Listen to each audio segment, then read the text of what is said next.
pessoal, tudo certo? Eu sou a Ana Rodrigues, esse é o Medicina Resumida e agora começamos a série de vídeos sobre o sistema endócrino. Hoje vamos ter uma visão geral do assunto e aprofundar nos conhecimentos sobre os hormônios, vendo conceito, tipos, transporte no sangue, mecanismo de ação e seus receptores. Se interessou pelo assunto, aguarda só um pouquinho que é logo depois da vinheta. Pode soltar.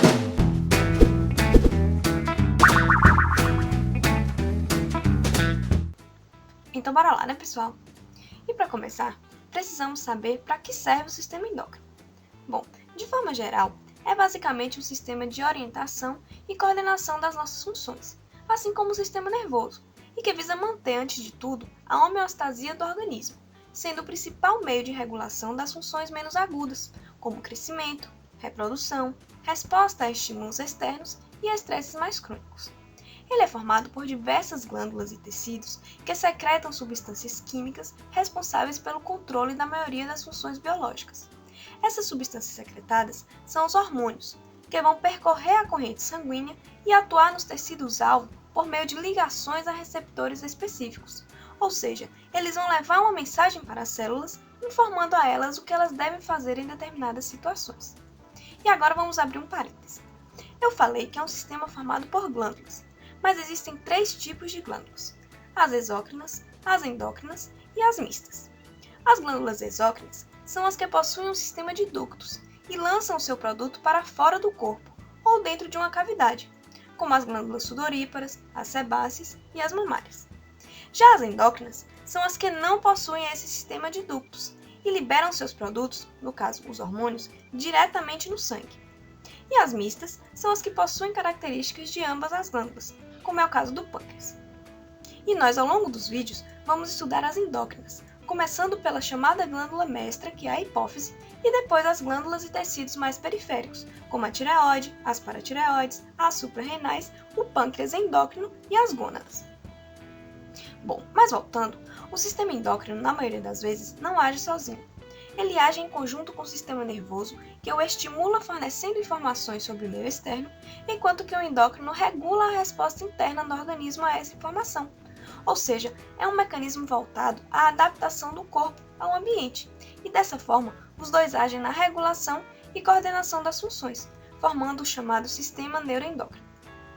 E essa interação pode ser confirmada pelo fato de o controle da secreção hormonal ser feita por eixos hormonais. Mas o que é isso? Bom, eixos hormonais são uma sequência de sinais que se interrelacionam para ativar uma glândula. Vou dar nomes que fica mais fácil.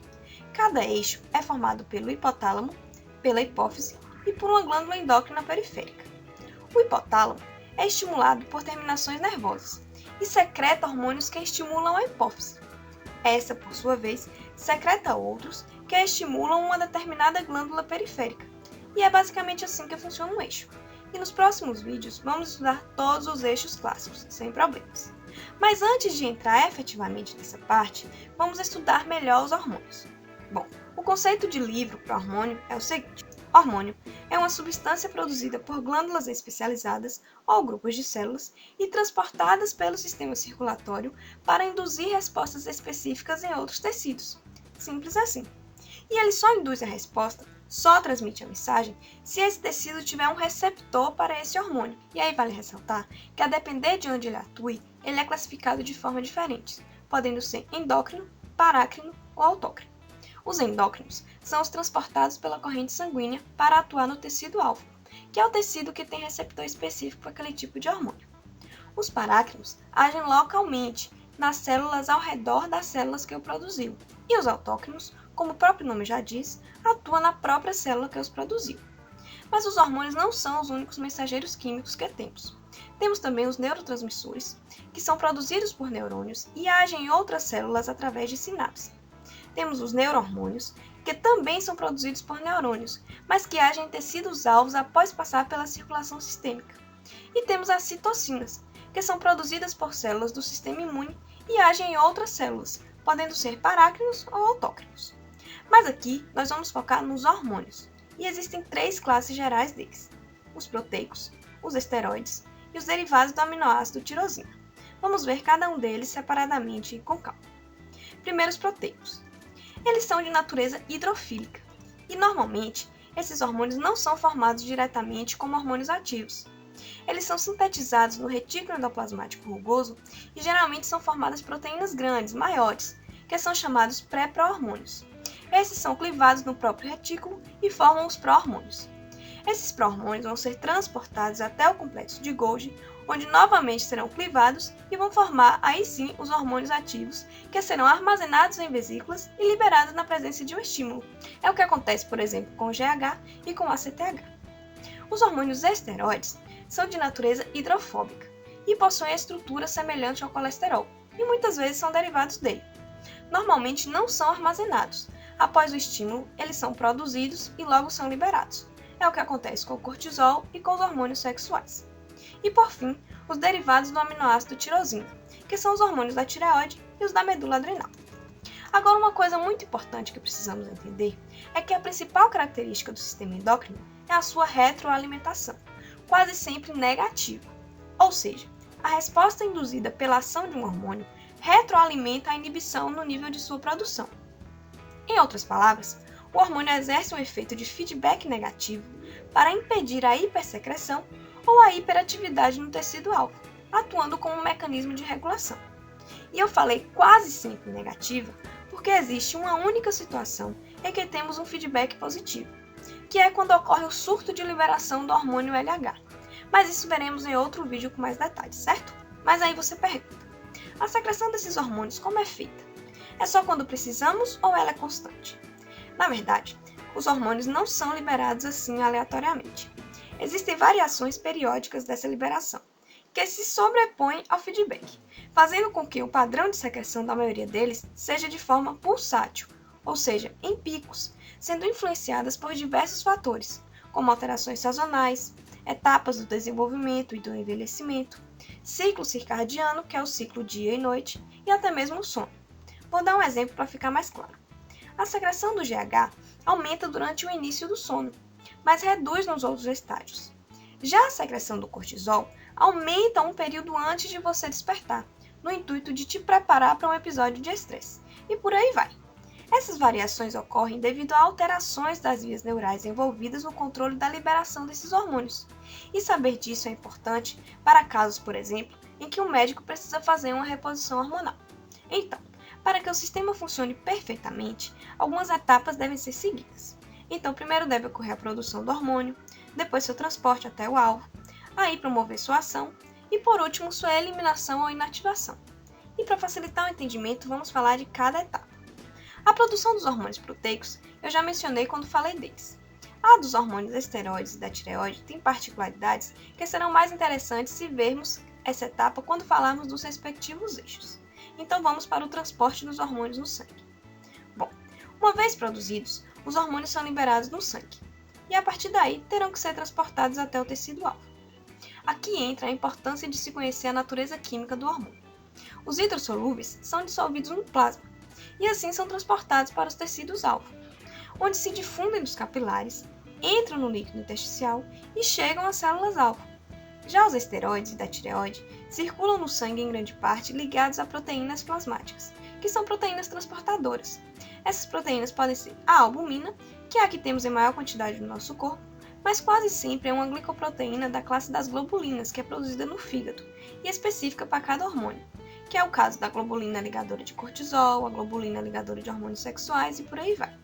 Nesse caso, como a fração ligada à proteína é considerada inativa e a fração livre é considerada a ativa do hormônio, a quantidade de hormônio ligada funciona como um reservatório desse e vão sendo liberados de acordo com a necessidade do organismo.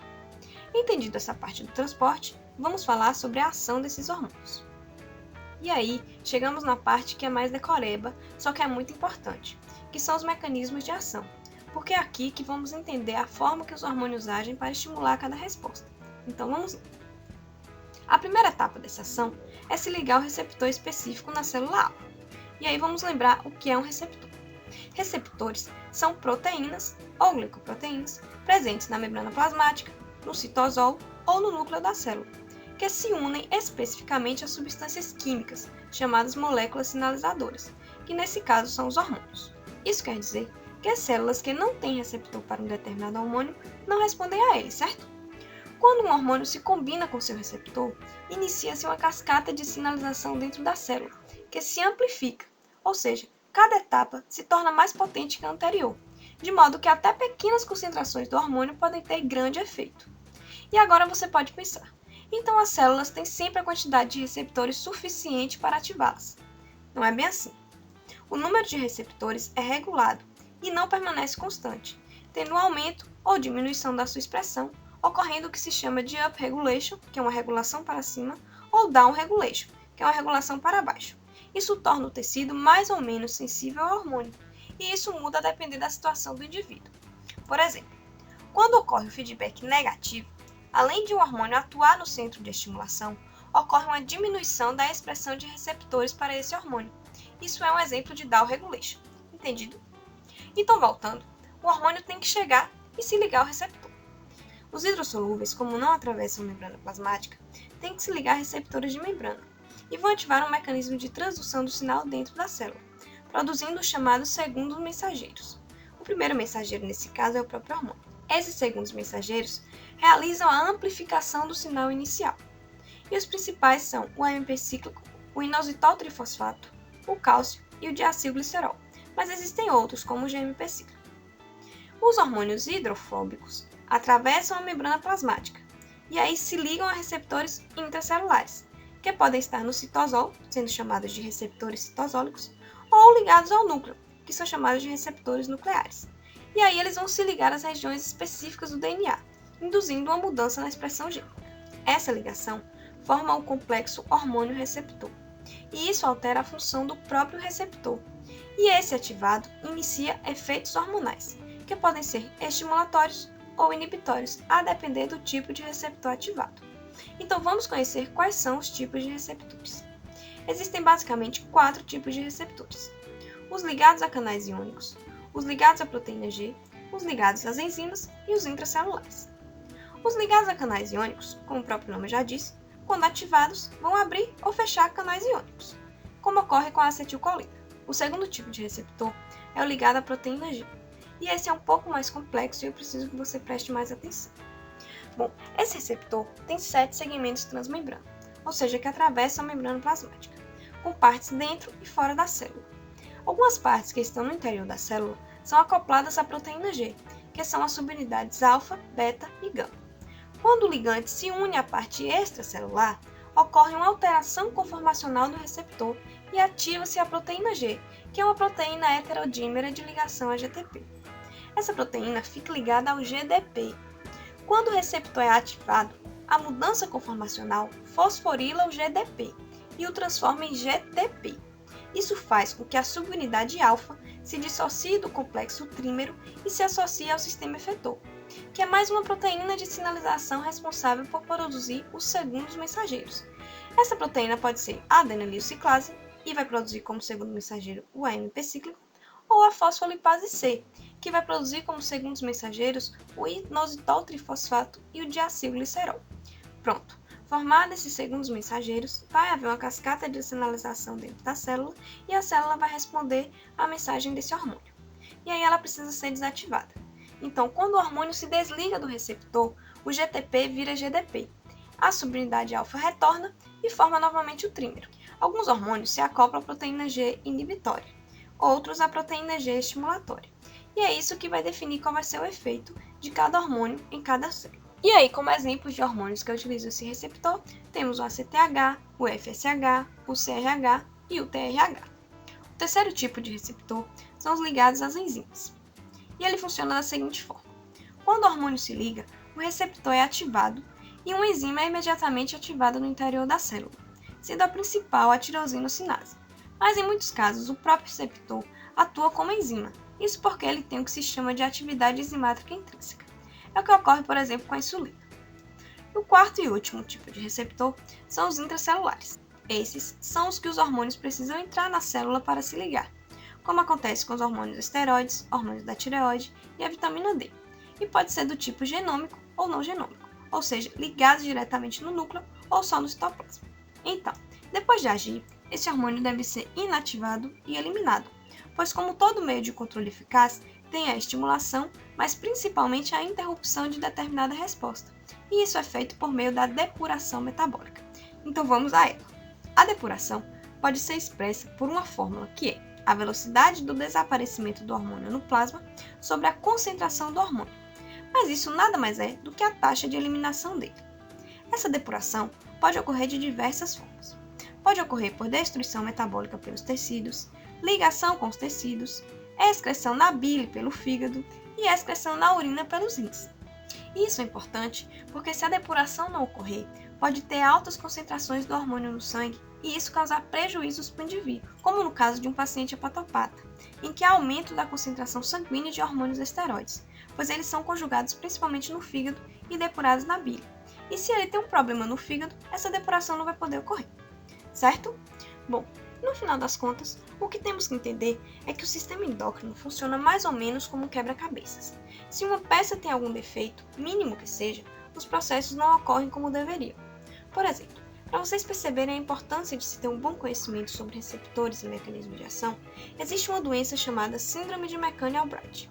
De forma bem simples, essa é uma doença onde o indivíduo tem um defeito na proteína G.